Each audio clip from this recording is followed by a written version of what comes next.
लिहा मेरो पुकार, सुन लिहा मेरो गुहार। बोल गजानन स्वामी की जय।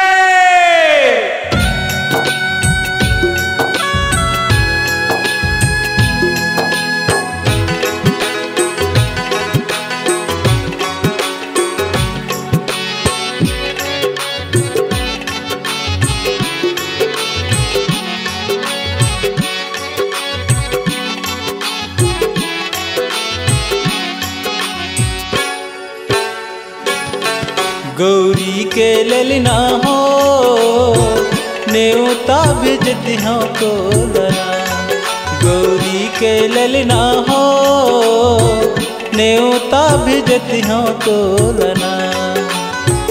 आके सभामा स्वामी, आके सभामा स्वामी रख देना मोरला। गौरी के ललना हो न्योता भेजते हो तोलना, गौरी के ललना हो न्योता भेजते हो तोलना। हे मोर देवा न्योता भेजती हो तोलना, हे मोर स्वामी न्योता भेजते हो तोलना।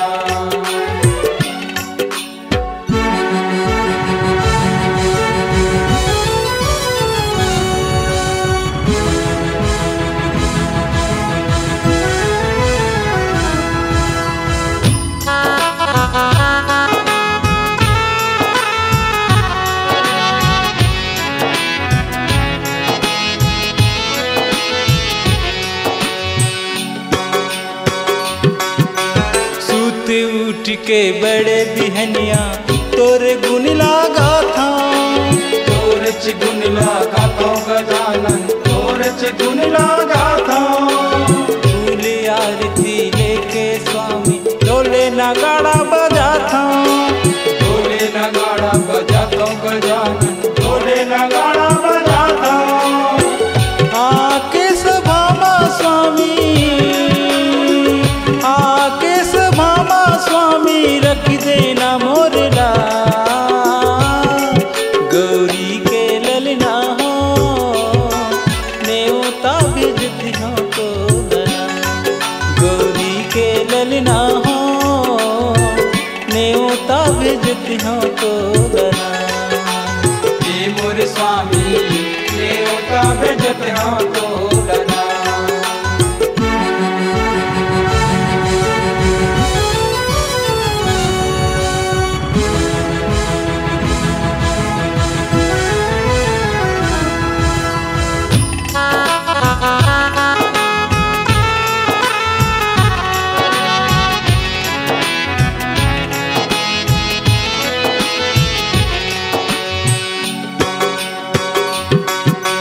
भाद महीना के 11 दिन भर जगह जगह माँ बिराजे, जगह जगह माँ बिराजे गजानन, जगह जगह माँ बिराजे।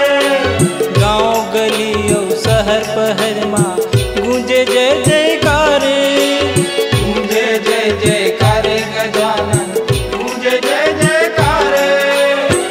आके सभामा स्वामी, आके सभामा स्वामी रख देना मोरला। गौरी के ललना हो न्योता भेजती हो तोलना, गौरी के ललना हो न्योता भेजती हो तोलना। हे मोर स्वामी न्योता भेजते हो तोलना।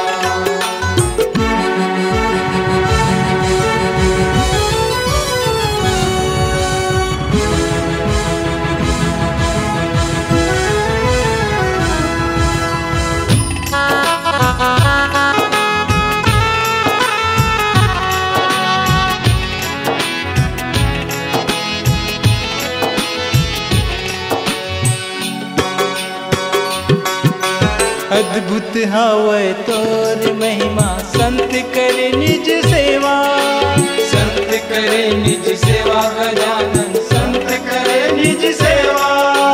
भोग लगे तोर निस दिन स्वामी मोदक लड्डू मेवा। मोदक लड्डू मेवा गजानन मोदक लड्डू मेवा। आके सभामा स्वामी, आके सभामा स्वामी रख देना मोरला। गौरी के ललना हो न्योता भेजती हो तो लना। गौरी के ललना हो न्योता भेजती हो तो लना।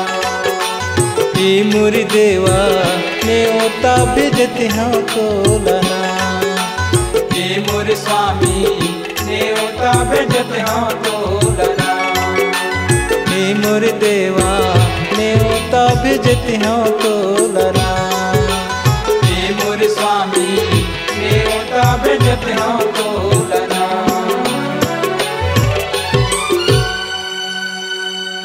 बनाइए अपनी एक खास पहचान, अपनी आवाज को दीजिए एक नया आयाम। तो याद रखिए एक ही नाम, Upasana studio. Upasana studio digital multitrack audio video recording, Bijju sound service Pali, जिला कोरबा, छत्तीसगढ़।